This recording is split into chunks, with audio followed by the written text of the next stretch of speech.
자, 안녕하세요. 무브스의 무스입니다. 자, 여러분들이 3개월 정도 운동을 꾸준히 했는데 같이 운동하는 친구는 한 달에 한 번 정도 쉬면서 하는데도 나와 비슷하거나 근력이 더 향상됐다면 어떨 것 같으세요? 엄청 손해보는 느낌이 들겠죠?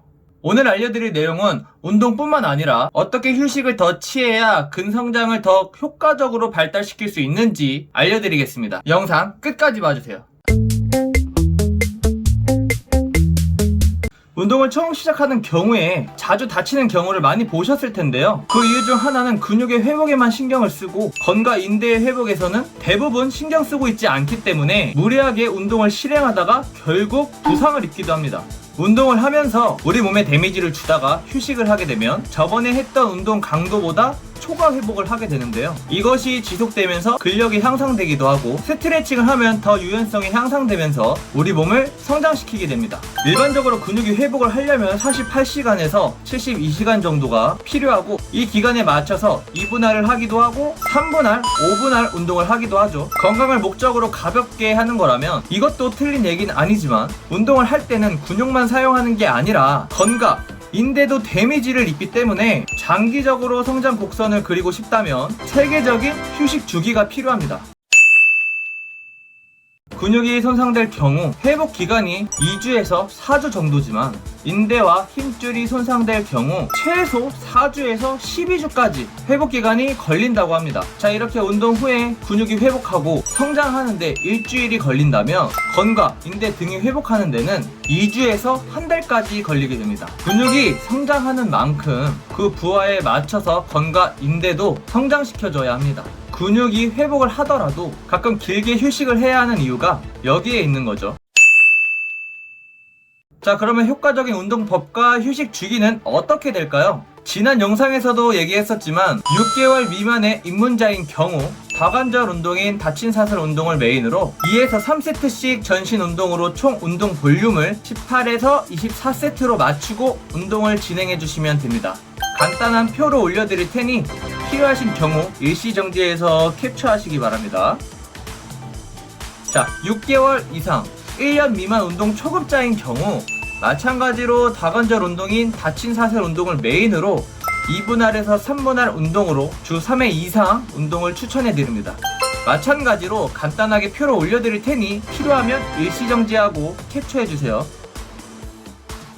1년 이상 운동을 꾸준히 하셨다면 이제 중급자 이상이고 효과적으로 근육을 사용할 수 있을 겁니다. 자, 그렇다면 3분할 운동으로 주 4회에서 5회 이상 운동을 하시면 되고 본인의 운동 스타일에 맞춰서 운동 플랜을 계획하시면 됩니다. 항시 높은 강도로 훈련을 하게 되면 수행 능력 저하나 신체 기능 저하를 겪게 되는데요. 지금부터 알려드릴 내용은 효과적인 휴식을 하는 방법에 대해서 알려드릴게요. 앞서 얘기했던 것처럼 건과 인대는 회복 기간이 오래 걸리는 부위인데도 2-3일만 쉬면서 데미지를 쌓아왔기 때문에 1주에서 2주 기간 동안 의도적으로 훈련량을 줄이거나 활동적인 휴식을 취해야 합니다. 휴식 주기는 개개인마다 회복 시간, 운동 방법, 수행 능력에 따라서 달라지기 때문에 정답은 없기에 제가 개인적으로 추천하는 방법은 3주 훈련, 1주에서 2주 휴식하는 방법입니다.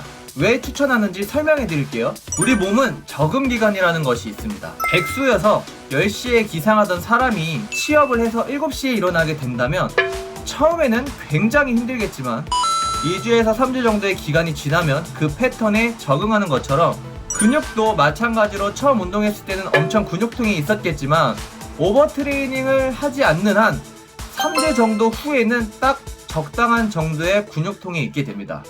하지만 근성장은 지속적인 새로운 자극이 있어야 더 효과적인 근성장을 하기 때문에 적응을 할 때 의도적으로 훈련량을 줄이거나 활동적인 휴식을 해주어야 합니다. 훈련량을 줄이는 방법은 원RM을 측정하거나 세트 수를 50% 이상 줄이거나 중량을 50% 이상 줄이는 방법이 있습니다.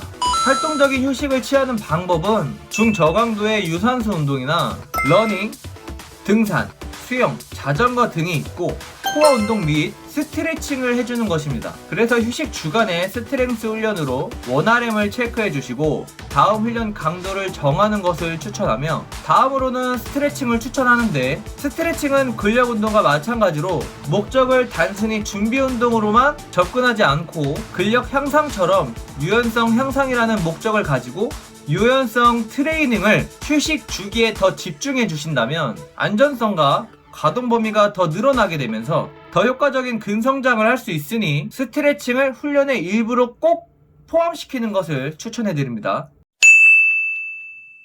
자, 지금까지 휴식 주기에 대해서 말씀드렸는데요. 어느 정도의 이론과 저희 개인적인 경험을 토대로 말씀드리는 내용이기 때문에 절대 정답은 아니라는 점 참고해 주시고 다음 영상에서 만나 뵙도록 할게요. 무바